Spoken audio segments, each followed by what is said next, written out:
So ayan guys, ito yung next tutorial natin. Captain America Shield Editing Tricks. So subukan natin to kung kakayanin natin. So bago tayo mag-proceed sa ating tutorial, gawa muna tayo ng video shoot.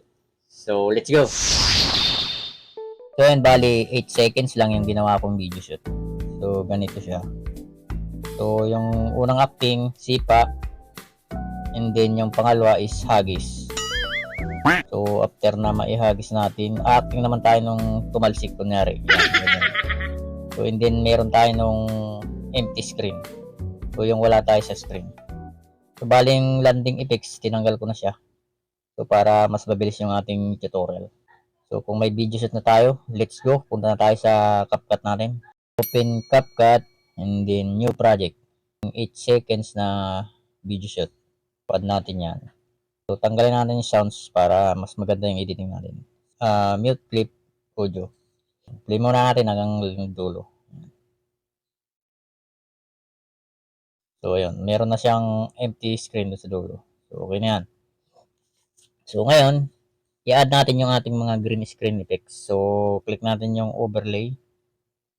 Add overlay. Captain America Shield. Ito.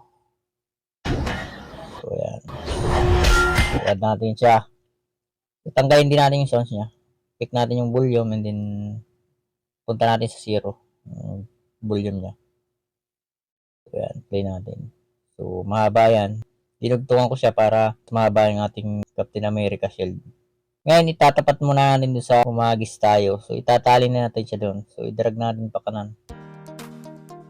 So, oops, sobra siya. Basta itatali natin siya. So, doon muna sa taas yung green screen. So, try natin siyang i-play. Itali na. So, hindi pa. So, hindi na huli. Drag natin pa kaliwa. Oops, kulang pa rin. Drag ulit. Yun, I think tali na siya dyan. So, and then, lagyan natin siya ng split. So, lagyan natin siya ng tanda. Kasi gagalawin natin mamaya yung overlay. So, split. Yan. Kakat natin yung ating overlay. So, click natin yung overlay natin. So, cut natin doon sa parting pawala na siya. Cut natin dyan. Split din, delete natin yung dulo. So, yan.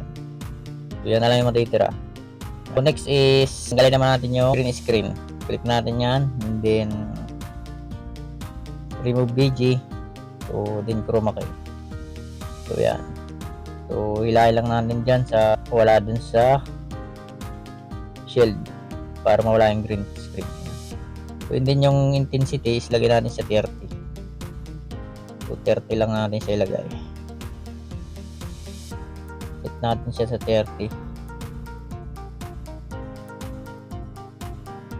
Yan, 30 and then yung shadow 25. So, yan. So, check natin. So, isa muna natin. Tingnan natin kung meron siyang kulay green na natira. So, ayan o, guys. Kita nyo. Pag sinam natin, may kulay green siyang natira. So, para mawala yung kulay green yan. So, back natin. Punta tayo sa adjust. Then, click natin yung HSL. Click natin yan. Then, yung green, color green. Click natin. And then yung saturation, ilagay natin sa 0. Sa 100. So, negative 100. So, ayan. Kita nyo, wala na yung kulay green. Kapag ganyan na, check na tayo. I-resize na natin siya.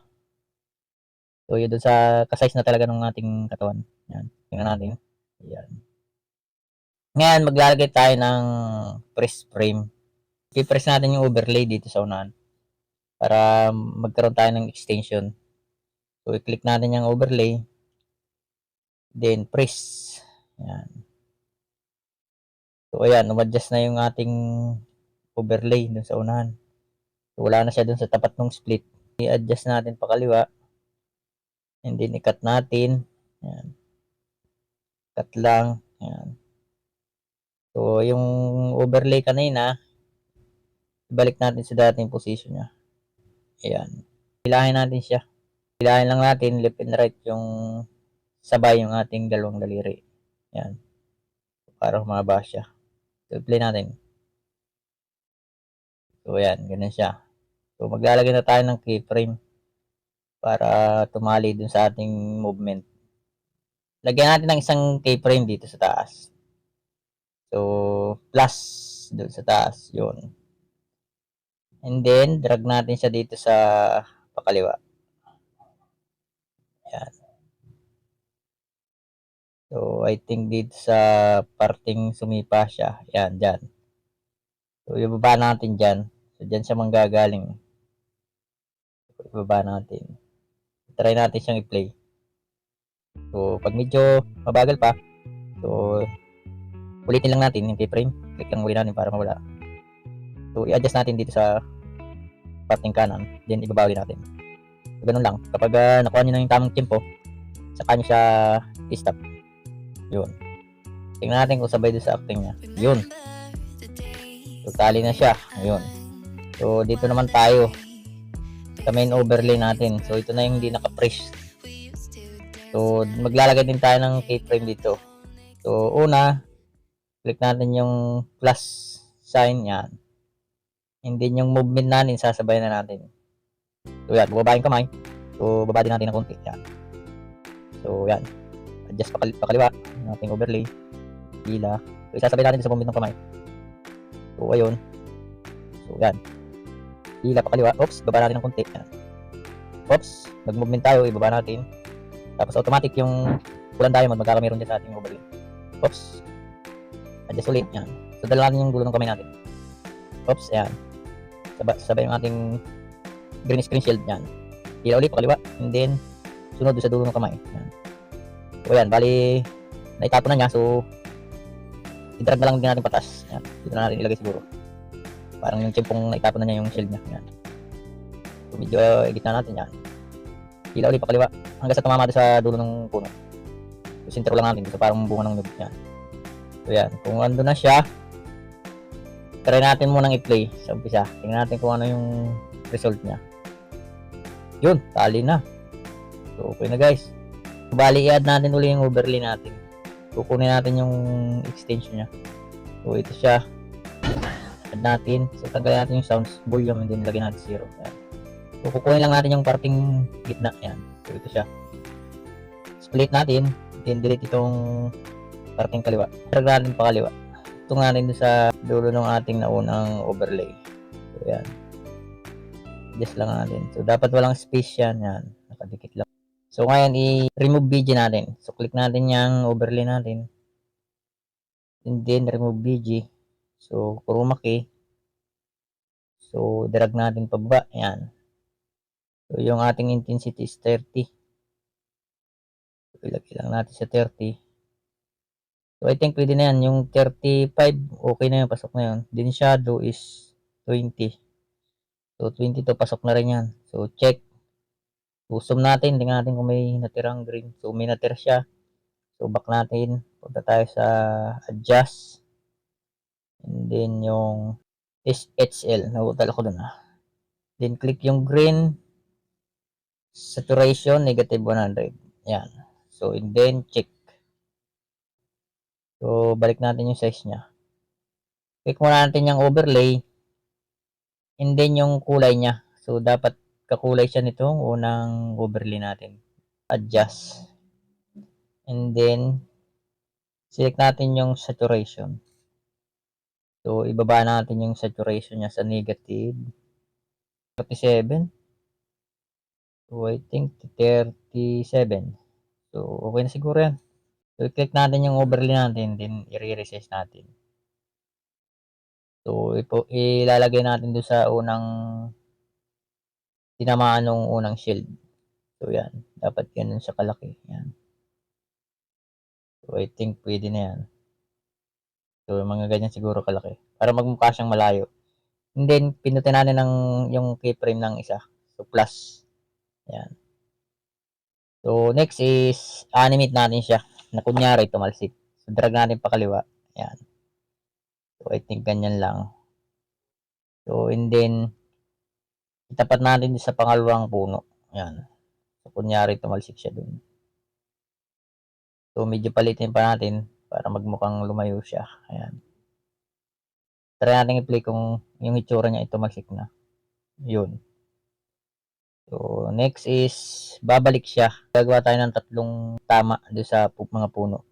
Drag lang natin yung overlay ulit, pakaliwa. So, hindi ibalik natin. So, yung size niya is lalaki. Hindi yung pwesto niya siguro is itagilid natin. Yeah. Para itura siyang matalsik. Yan. So, resize konti. Parang lumaki. Yan. Yan siguro. Yan. And then, yan, automatic magkakaroon ng pulang keyframe. So, hila natin ulit pa kaliwa. Ayan. So, yan naman. So, ngayon, yung pangatlong talsik niya, so, babaguhin na natin yung pwesto niya.